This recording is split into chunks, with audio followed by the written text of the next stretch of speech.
Today we're 3D printing and assembling the Webley. And this is a fidget toy, but it's based on the revolver from World War One. And it's really quite interesting mechanically, which is I think what makes it quite good as kind of a fidgety toy type thing, but it's not quite got the satisfaction, but it is very cool. The original designer here has uploaded these files for free, so you can find them in the description below if you want to go and download them yourself. I will warn you that some of the parts are extremely hard to print, especially the main body, as it has a cavity in the middle that a few pieces have to go into. So printing that correctly and removing all the supports and stuff is a pain in the butt. But you can see here that I've gone ahead and silvered up a few main parts, and then we started to assemble, with the top section being first and then the back section second. And it's quite difficult to get these inserts in correctly into the right locations, but once you get them going, it's pretty awesome. And these fit in quite well without much glue. And that's the thing here, we're actually going to put very little glue in this entire thing, which is cool. And when I was starting to put this together, I thought it was going to take a long time to actually do it, but to be honest, it came together way quicker than expected. Now this is another part here that needs to go in, and you can see that it's got two inserts for each side, which is a weird one. I don't know why this choice has been made. And from the instructions, it looks like the head is actually supposed to go in to the other part, so that it gets like stuck in there. But I went ahead and tried with the hammer. I could not. So instead, I just put a little bit of glue on the where the end is going to be for those inserts, and that way hopefully hold them in place, but still allow that piece to rotate if need be. And it's the only bit here that I think could do with some changes, either making it one piece that goes entirely through, or figuring out a better way of having it kind of sit in there with a pressure fit. I'll also say that I did cheat on some of these 3D prints by sinking them into the bed by a few millimeters just so that I got flatter contacts, because there's some pieces that really wanted tons more support, but by dropping them in like a millimeter or two, I managed to remove a lot of the needs for that, especially the main body section here. Now we're on to another hard part, and this is this. How do you get something that's too big into this hole?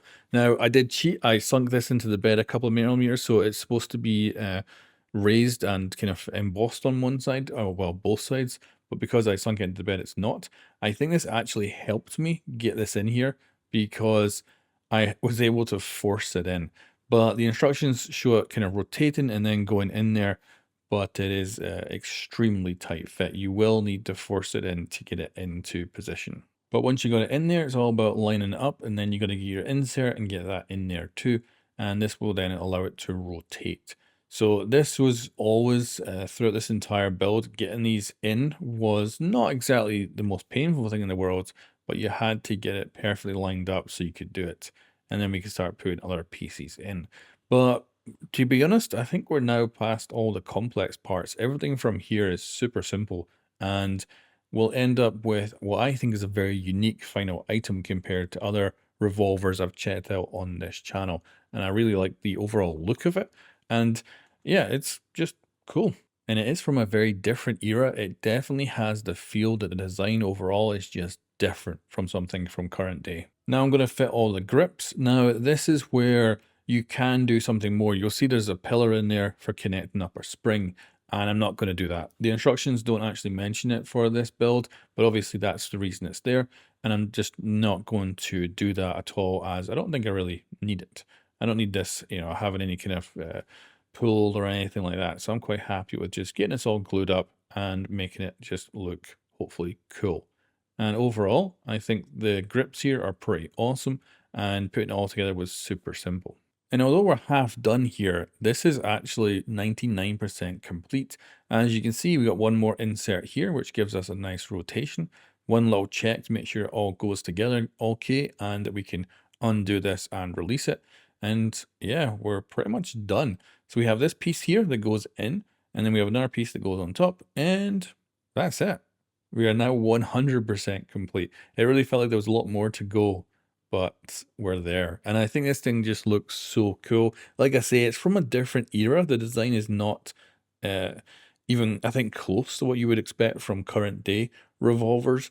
This just looks like it's a piece of its time, and I love it. It's so cool.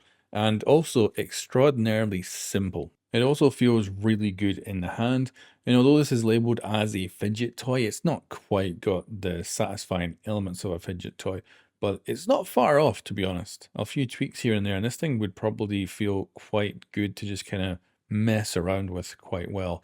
But design-wise, the original designer here has done an amazing job. The parts were quite complex to print in some places. Like I say, some of them I could just sink into the bed a couple of millimeters to make them easier to print.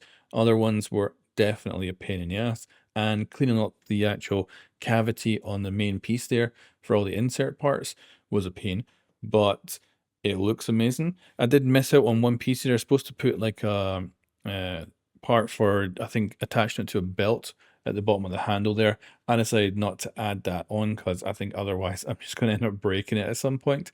So I decided to go with this. And I think it just looks very, very good.